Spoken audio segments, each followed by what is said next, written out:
밤사이 뉴욕 증시는 3대 지수가 상승으로 마감한 가운데 현재 속보가 급하게 한 가지가 전해져 왔습니다. 바로 트럼프 대통령이 한국산 자동차와 목재, 의약품을 포함해서 모든 상호 관세를 기존 15%에서 25%로 대폭 상향 조정했다라고 이야기를 했는데 같은 그 입장문을 조금 자세하게 들여다보자면 이런 대목이 눈에 띄네요. 이 대한민국 국회가 미국과의 협정을 이행하지 않고 있다. 이 때문에 이에 따라서 이 자동차와 목재, 의약품 및 기타 모든 상호 관세를 15%에서 25%로 인상한다. 트럼프 대통령이 직접 밝힌 입장문입니다. 자, 과연 이 슈퍼위크 사이에 이런 갑작스러운 속보가 또 하나 터져 나왔는데 과연 우리는 어떻게 오늘장 대비해야 할지 이영훈 IM증권 서울금융센터 이사 모시고 이야기 나눠보겠습니다. 어서 오세요. 네, 안녕하세요. 네, 원래는 첫 번째 질문으로 제가 미증시 마감 상황을 좀 분석을 해보려고 했는데 지금 급하게 굉장히 강한 속보가 한 가지가 떴었죠.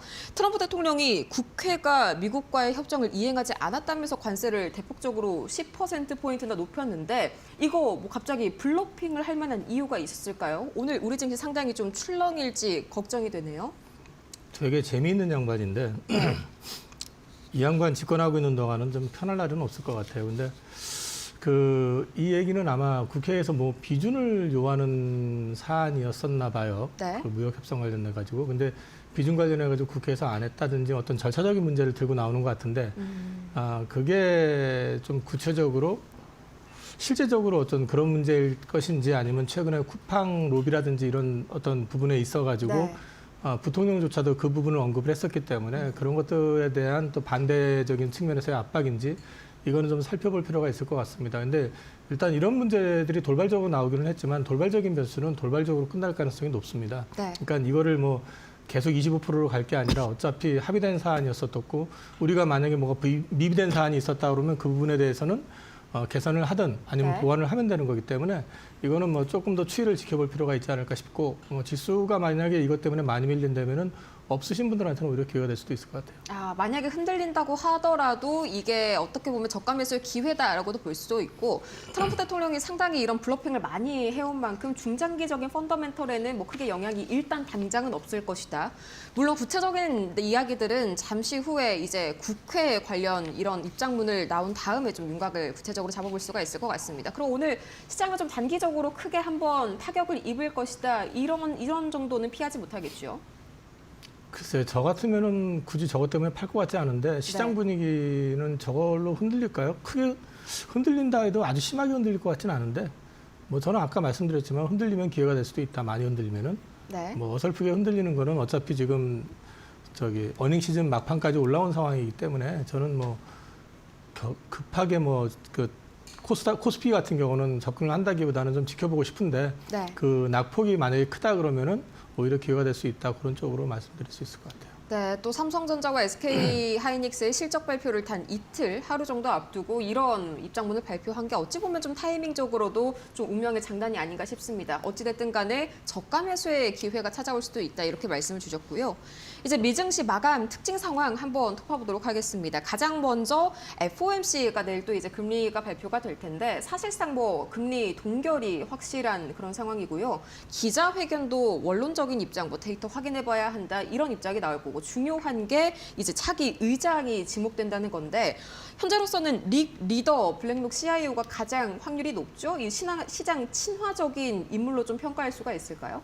시장 친화적이라기보다는 트럼프 성향에 가장 가까운 사람이라고 판단이 됩니다. 네. 약간 뉴노멀적인 어떤 사고방식, 지금 트럼프 사고방식에 굉장히 비슷한 인식을 갖고 있는 분이기 때문에 네. 뭐 사실은 뭐 워시가 됐든 또 이분이 됐든 큰 문제 차이는 없을 것 같기 때문에 시장이 뭐 그것 때문에 환호한다 이런 개념보다는 어차피 어느 정도 예상된 부분이라고 저는 보고 있기 때문에 네. 그 부분에 대해 가지고는 뭐 큰 반향이 나오거나 그러진 않을 것 같아요. 원래는 상당히 좀 비둘기파적인 케빈 헤셋이 이제 가장 선두에 있다가 상당히 내려간 상황이고요. 그것 때문에 이제 약간은 조금 더 매파적이다라고 볼 수 있는 워시가 또 선두에 섰다가 그보다도 비둘기파적인 인물이죠. 이 링 리더가 올라서게 되면서 시장이 좀 환호하는 그런 그림으로 이해를 해볼 수가 있겠습니다. 이제 빅테크 실적 발표도 상당히 기대감을 좀 모아주고 있는 시작인데 마이크로소프트와 테슬라, 메타까지 또 애플까지 실적 발표를 앞두고 있죠. 어떤 종목이 제일 좀 기대가 되실까요? 마이크로소프트 같은 경우는 오늘 이제 칩 자체 생산 얘기하면서부터 좀 반응이 좀 있었던 것 같은데 저는 그쵸? 이번에 실적을 가지고는 이번 주에 나오는 것들이 크게 어필이 되는 것들은 나올 것 같지는 않은데 네. 대신에 이제 이번 주가 되게 중요한 거는 그 실적 대비해 가지고 네. 투자와 관련된 캐펙스의 어떤 비중 이런 것들이 어떻게 이제 반영이 될 것인지 또 줄일지 또는 뭐 유지할지 늘릴지 네. 이런 것들이 좀 변수가 될 가능성이 높다라는 점에서 보셔야 되고 지금 오늘 발표나는 것 쪽에서는 아니, 오늘이 아니라 이번 주 나오는 것 중에서는 메타 같은 경우는 네. 사실은 이제 빅테크 가운데서 재무적 여력이 조금 상대적으로 처지는 편이거든요. 그쵸, 좀 아슬아슬하죠. 네, 그래서 이제 여기가 만약에 실적과 그다음에 이제 캐펙스 투자 관련된 부분들이 나왔을 때 시장 반응이 어떠냐. 그리고 또 캐펙스 투자를 만약에 줄일 때 이게 시장 반응이 어떻게 나올 것인지 그런 것들이 조금 이제 체크 포인트가 될 것 같아요. 네, 좋습니다. 이제 우리 시장으로 한번 또 시선을 돌려보도록 할 텐데 이제 5,000피가 이루어졌고요. 어제 또 1,000스닥이 드디어 돌파가 됐습니다. 갑작스럽게 이 코스닥이 7% 급등하면서 이제 약간 시장 투자자분들도 좀 어안이 벙벙한 그런 모습인 것 같던데 어제 코스닥이 이렇게나 강하게 반응한 이유 어디에 있을까요? 어저께 같은 경우는 패시브성 자금들이 끌어올린 측면이 굉장히 강합니다. 그 네. 코스닥 선물 150 선물을 외국인 투자자들이 적극적으로 매수하면서 지수를 견인하기 시작했었고 거기에 프로그램 매수가 강하게 붙었고요. 거기에 더해가지고 이제 요즘 ETF라고 하는 쪽에서 코스닥 ETF 150, 그러니까 코스닥 150 ETF라든지 또는 뭐 레버리지라든지 이런 쪽으로 개인 투자자들 매수도 굉장히 강하게 들어오면서 전체적으로 지수를 끌어올린 측면이 강합니다. 그러다 보니까 시가총액 상위 20개 종목 가운데서 13개 종목이 10% 이상 상승을 하는 초유의 어떤 상승이 네, 나왔거든요. 그쵸. 그래서 어저께 흐름 자체는 철저하게 그 프로그램에 의해서 당겨진 그런 측면이 좀 있는 것 같습니다. 또 상당히 예외적인 측면이 있는 하루긴 했었죠. 저도 이 정도까지 상승이 나온 건 또 처음 보는 것 같습니다. 이제 그러다 보니까 반도체랑 자동차는 조금 쉬어가는 움직임이 나왔는데 외인들이 특히나 굉장히 좀 많이 파는 움직임이 나오더라고요. 이게 뭐 특별한 악재가 있었다기보다는 실적 발표를 앞두고 좀 경계 매물이 늘어났다. 이 정도로 해석하는 게 맞을까요? 어닝 시즌 앞에서 주가가 많이 상승했죠. 뭐 네. 자동차 같은 경우도 1월 달 상승폭이 워낙에 크고 반도체 꾸준히 상승해 왔었고 그랬기 때문에 1월 달은 어닝에 집중하라는 제가 말씀을 계속 드려왔었고 그렇죠. 그렇기 때문에 코스피가 강할 거다. 그런데 어닝 시즌 막판부터는 코스닥을 보셔야 된다는 말씀을 드렸었습니다. 그런데 네. 그게 개인적으로는 이번 주부터 시작일 거라고 봤는데 지난주 목요일, 금요일부터 사실은 코스닥 쪽으로 일찍 수급이 찾아왔네요. 들어왔죠. 네. 근데 이제 어찌됐든 그런 부분에서 본다 그러면 큰 그림에서는 많이 올랐던 것에 대한 차익 실현 그런 측면이 좀 있는 거고 또 반대로 코스닥 쪽에 또 정책 기대감 네. 이런 것들이 같이 맞물려 있으니까 코스닥 쪽으로 매기가 좀 옮겨지는 그런 그림이 나오면서 자연스럽게 차익 물량이 좀 나온 것 같습니다. 네, 이 프로그램 관련된 이슈도 분명히 수급적으로 있었지만 또 거기에다가 정부에서 이제 관련해서 3,000닥을 만든다 이런 이슈까지 좀 부각이 되면서 함께 올라간 코스닥 모습이었습니다. 자, 근데 이게 저는 과연 코스피는 실적 뒷받침이 좀 되는 유동성 장세였지 않습니까? 코스닥은 실적이 조금 불안하긴 한데 뭐 코스피 5,000을 놓친 분들이 지금이라도 좀 코스닥 3,000을 바라보고 올라타는 게 오늘이라도 맞을까요? 좀 고민스러운데 일단 그 거래량과 상승폭을 봐가지고는 이게 꺾인다라고 얘기하기는 쉽지 않습니다. 근데 다행이네요. 문제는 지금 펀더멘탈의 근본적인 개선 내지는 시장의 어떤 체질 개선 없이 무차별적으로 올랐다가 나중에 그것이 꺼지거나 조정을 받을 때 충격을 받는 종목들이 생각 밖으로 많이 나올 수 있다는 거죠. 네. 그러니까 코스닥의 가장 큰 맹점은 뭐냐면 입구는 굉장히 넓은데 출구가 없습니다. 그러니까 거의 퇴출되는 기업은 없이 계속해가지고 물량을 받아들이기만 했었기 때문에 그렇죠. 2000년대 초반 대비해가지고 지금 시장에 상장된 종목 수가 3배가 늘어 있습니다. 네. 근데 문제는 뭐냐면은 대부분의 종목들의 경우에 보면은 상장될 때 그 보고서상에서 제시했던 어떤 실적 대비해가지고 그 실적을 제대로 맞춰가는 기업들이 별로 없습니다. 그리고 또 상장하고 난 다음에 그 기업을 커버해주는 증권사들도 많지 않습니다. 네. 그러니까 상장된 기업 가운데서 실제로 리포트가 나오는 회사들이 전체의 반도 안 될 거고 한 3분의 1 정도 될까요? 3분의 1도 될까 말까 할 것 같은데. 근데 이제 이렇게 되다 보니까 깜깜이 투자가 되고 있다는 거죠. 그렇죠. 그러면 깜깜이 투자가 되고 있는 상황에서 지금 인덱스에 들어가 있는 회사든 안 들어가 있는 회사든 간에 그 판단을 할 수 있는 근거 없이 일단 좀 투자가 좀 진행이 되고 있는 측면은 분명히 있거든요. 그래서 저는 지수 3,000을 갖다가 제시한 거는 의미는 있는데 네.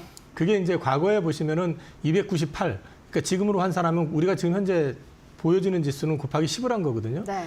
그러니까 IT 버블 때 298인가가 고점이었었기 때문에 3천을 넘기겠다는 얘기는 그걸 넘겨보겠다라는 의지의 표현으로는 이해를 합니다만 그렇죠. 그에 앞서가지고 제도 정비하고 시장을 조금 변화를 시켜가면서 진행을 해야지 나중에 그 중간 과정이라든지 이후에 어떤 조정을 받을 때 좀 충격이 좀 덜 할 텐데 네. 이렇게 무차별적으로 땡겨버리게 됐을 경우는 지금은 다 해피한데 문제는 그 뒤에 좀 후유증이 나오지 않을까 하는 걱정은 좀 됩니다.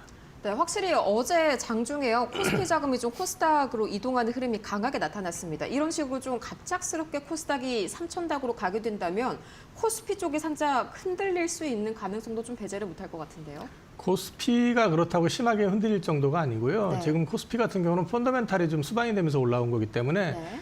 5천에서 자꾸 막혀가지고 왔다 갔다 하고 있긴 한데 저는 지금 사실 지수 5천 시대는 시작이 됐다고 보고 있거든요. 네. 그렇기 때문에 여기서 코스피가 기간 조정을 좀 받게 되면 오히려 또 코스피에도 기회가 있을 거라고 보고 있고요. 네. 대신에 이제 코스닥 같은 경우는 지금의 흐름 자체가 좀 건전하게 좀 진행이 될 수 있는 어떤 방향 제시 내지는 어떤 좀 조율이 좀 필요하지 않을까 싶어요. 그냥 네. 묻지마 투자가 돼버리게 됐을 경우에는 지금은 좋은데 나중에 그렇죠. 코스닥 같은 경우는 조금 빠질 때 후유증이 좀 클 수도 있거든요. 그래서 그렇죠. 그런 부분이 조금 걱정이 돼서 말씀을 드리는 거고 네. 그럼에도 불구하고 어찌됐든 간에 지금 코스닥 쪽으로 수급이 좀 옮겨가는 건 사실인 것 같고요. 또 저는 어차피 어닝 시즌 막판부터는 코스닥을 봐야 된다고 말씀을 드렸었기 때문에 그렇죠. 적어도 당분간은 코스닥 쪽의 비중은 어느 정도 가져가는 게 맞다라고 생각은 하고 있습니다. 네, 그럼 과연 어제 코스닥에서 어떤 템바들이 특히나 좀 강하게 상승 흐름을 탔는지 제가 한번 압축을 해보니까 4가지가 좀 불기둥을 뽑아냈더라고요. 바이오, 2차 전지, 로봇, 그리고 소보장까지 움직임이 상당히 좋았습니다. 이 중에서 추가적인 상승 흐름 좀 가장 이어갈 만한 가능성이 큰 섹터, 첫 번째로는 어딜까요? 제가 생각했던 것보다 너무 급하게 올라가지고 좀 곤혹스러운데 네. 여전히 26년을 앞두고 기대할 수 있는 섹터는 바이오는 분명히 들어갈 거라고 저는 보고 있고요. 바이오요? 네. 좀 옥석이 가려지긴 하겠지만 바이오는 여전히 유효하다라고 생각을 하고 있고 네. 2차 전지 같은 경우는 지금 휴머노이드가 묻은 거라고 보셔야 돼요. 그렇죠. 그러니까 2차 전지의 어떤 펀더멘탈보다는 지금 휴머노이드 쪽이 핫하게 움직이기 시작하고 나니까 결국 그거는 NCM이 됐든 또는 전고체 배터리가 됐든 배터리로 움직이게 될 거기 때문에 네. 이 시장도 커질 거 아니냐라는 기대감이 묻어서 움직이는 거기 때문에 네. 지금 2차 전지를 따로 분류하는 것보다는 휴머노이드하고 같이 묶어서 보시는 게 좋을 것 같고요. 이 휴머노이드에 들어가는 배터리는 뭐 이래나 저래나 결국에는 좀 삼원계가 낫다 약간 이런 쪽으로 좀 가고 있는 것 같더라고요, 요새는. 네, LFP 배터리는 일단 무겁고요. 네. 그다음에 또 그게 그 효율성이 떨어지기 때문에 이제 교체 주기라든지 아니면 충전 시간 그렇죠. 이런 걸 감안해서 놓고 봤을 때는 현재로 봤을 때는 NCM이 유리하고 네. 근데 이제 문제는 확산이 되려면 NCM이 아니라 궁극적으로는 전고체로 가는 게 맞죠. 그래서 이제 전고체 배터리 쪽으로 더 포커싱이 되어 있는 회사들이 상대적으로 강세를 보일 수밖에 없는 상황이다. 그렇게 말씀드릴 수 있을 것 같습니다. 특히나 좀 전고체 쪽으로 좀 옥석 가리기를 해보는 게 중요한 2차 전지인 것 같습니다. 이어서 로봇도 어제는 좀 이제 수술용 로봇 쪽에 호재가 한 가지가 있었죠. 계속해서 좀 이어질 수 있을지 궁금하네요.